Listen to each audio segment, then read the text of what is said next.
Então vamos lá, gente. Hoje o texto é a afabilidade e a doçura, do capítulo 9, tá? Bem-aventurados aqueles que são mansos e pacíficos. Vamos lá. Quem tá chegando agora pega o copo de água e eu vou iniciar o evangelho, tá? Muito obrigada, Senhor Jesus. Muito obrigada a todos os bons espíritos por essa oportunidade de estar realizando o evangelho no dia de hoje. Que o Senhor mande seus emissários na casa de cada um que estiver realizando o evangelho, que possa nos abençoar na interpretação e que os bons espíritos fluidifiquem as nossas águas. Iniciamos agora, que assim seja. Bom, a afabilidade e a doçura.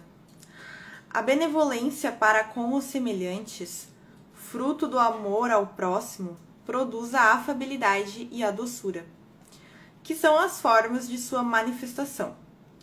Entretanto, nem sempre se deve confiar nas aparências. A educação e a vivência do mundo podem dar o verniz dessas qualidades. Então, aqui ele está falando sobre, a benevolência para com os semelhantes, fruto do amor, produz a afabilidade e a doçura, que são formas de sua manifestação.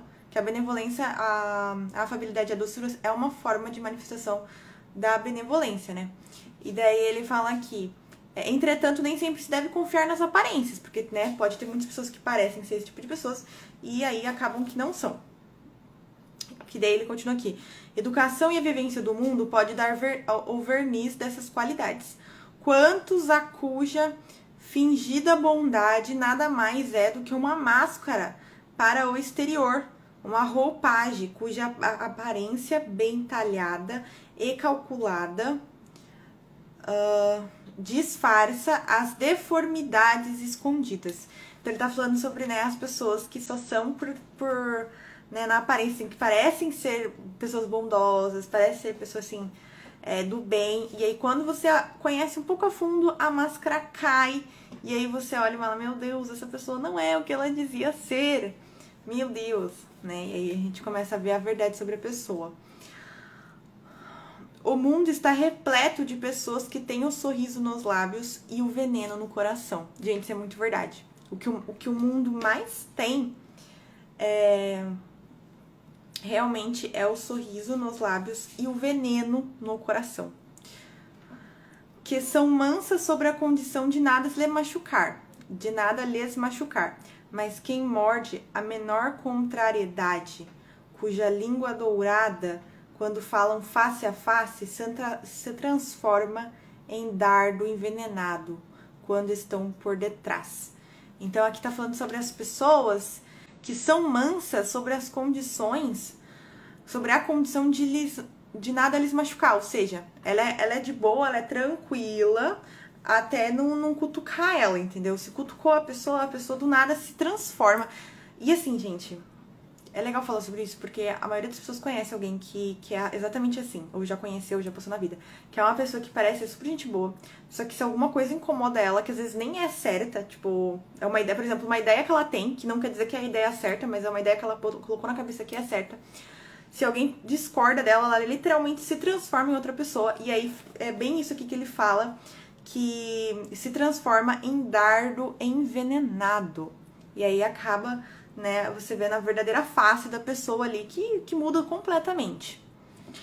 E aí ele continua aqui. A essa classe pertence ainda aqueles homens benignos, que por fora e tiranos domésticos, fazem sua família e seus subordinados sofrer com o peso de seu orgulho e de sua tirania, querendo compensar assim o constrangimento a que se submetem fora de casa. Então aí fala sobre aquelas pessoas, aqueles homens que por fora e que tiranos domésticos fazem sua família e seus subordinados sofrer o peso do orgulho. Então a pessoa é tão orgulhosa que as pessoas ao redor, seja a família, quem que tiver ali com ele, acaba sofrendo por ele ter esse orgulho, por ele ser esse tipo de pessoa, que não é uma pessoa nem um pouco confiável, muito menos uma pessoa assim que é uma pessoa boa, porque ela pode se passar assim por pessoa boa, mas você conhece um pouquinho a fundo, você vê que é uma pessoa totalmente desequilibrada e que não tem consciência nenhuma da bondade verdadeira. sabe?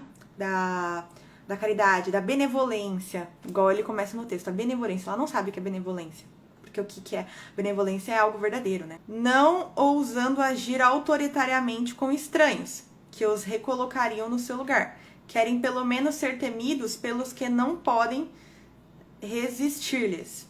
Sua vaidade alegra-se por poderem dizer: aqui eu mando e sou obedecido, sem se lembrar de que poderiam acrescentar com mais razão: e sou detestado. Essa parte é uma parte muito pesada, no sentido assim, que eu acho muito verdadeira.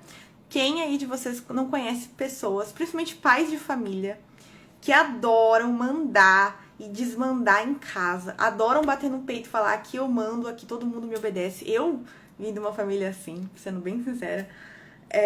Só que não ousa mandar fora da casa deles, porque eles sabem que alguém ia recolocar eles no lugar deles.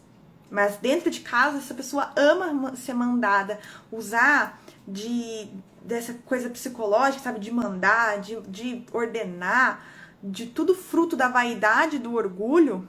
E ainda no final ele conclui, ele fala, né, que essas pessoas normalmente falam: aqui eu mando e sou obedecido.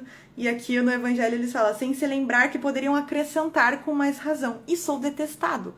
Porque isso não é uma maneira de liderar, não é uma maneira de ser sabe, tem outras maneiras muito melhores do que você ficar mandando e desmandando e fazendo isso só pra encher o teu ego, o teu orgulho.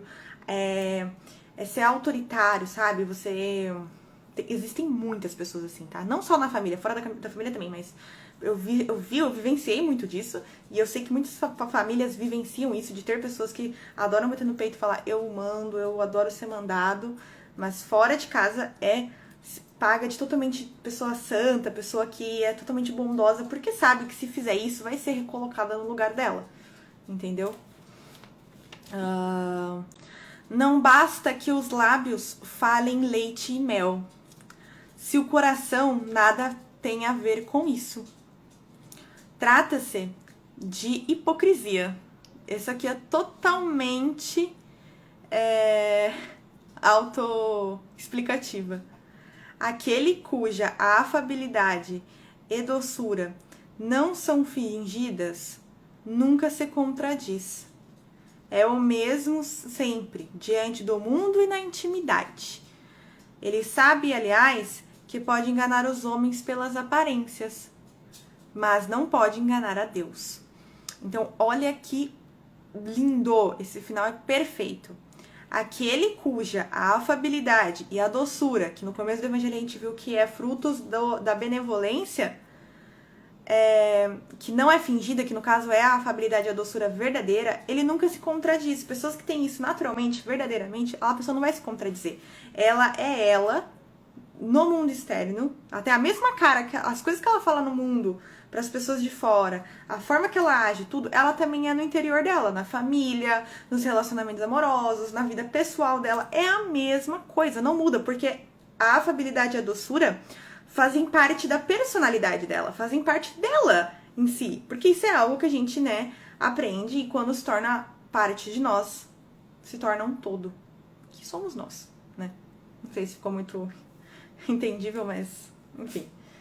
E aí ele tá falando aqui que ainda essas pessoas, elas sabem que elas até podem enganar os homens, mas elas sabem que não podem enganar a Deus. Por quê? Porque, pra quem não sabe, está tudo sendo tabelado, gente. Todos os atos que você tem, os pensamentos, tudo é visto, tudo é anotado, tudo é contabilizado. E aí, quando você morrer, lá no plano espiritual, eles vão puxar uma lista das coisas boas que você fez e das coisas ruins. E essas pessoas sabem que se elas fingirem, né, a afabilidade, a doçura, e serem pessoas ruins na intimidade, vai ser taxado, vai ser cobrado uma hora ou outra. Então eles buscam se melhorar sabendo de tudo isso e buscando a melhora de si mesmo, porque a melhor coisa é você ser verdadeiro consigo mesmo, porque no final isso é uma autossabotagem muito grande, até meio que uma autossabotagem inconsciente, porque as pessoas que são assim, a maioria não percebe muito, assim, sabe? Tipo, pode até perceber, mas pra elas acham que estão por cima. Quando dá aquele choque de realidade, ela vai ver que não é bem assim, né? E que ela só tá se auto-sabotando aí. Então é algo de você se refletir, né? Será que vocês estão sendo isso coerentes com vocês mesmo? Ou é algo que você faz só pro exterior e no seu interior você ainda continua totalmente desconfigurado, totalmente, né, ruim, ainda falta muito a melhorar. É uma reflexão muito interessante para que a gente possa fazer. Tcharam. Bom, foi bem curtinho esse texto, mas esse texto ele é muito interessante, tá? Porque é algo que eu acho que todo mundo já vivenciou, pelo menos um caso, mas normalmente é mais de um caso. Então eu vou encerrar o evangelho, tá? E aí vocês podem beber água e eu quero que vocês me falem se vocês gostaram do evangelho de hoje, tá bom? E se vocês concordam, o que vocês pensam sobre, tá? Muito obrigada, Senhor Jesus, por mais essa oportunidade maravilhosa que realizamos o evangelho no dia de hoje. Que o Senhor possa nos abençoar e que todos os bons espíritos fluidifiquem nossas águas e abençoe todo mundo que estiver fazendo o evangelho, tanto agora ao vivo quanto gravado. Encerramos agora o evangelho, que assim seja. Podem tomar a aguinha de vocês. E o latidinho que vocês escutaram foi daquela bonita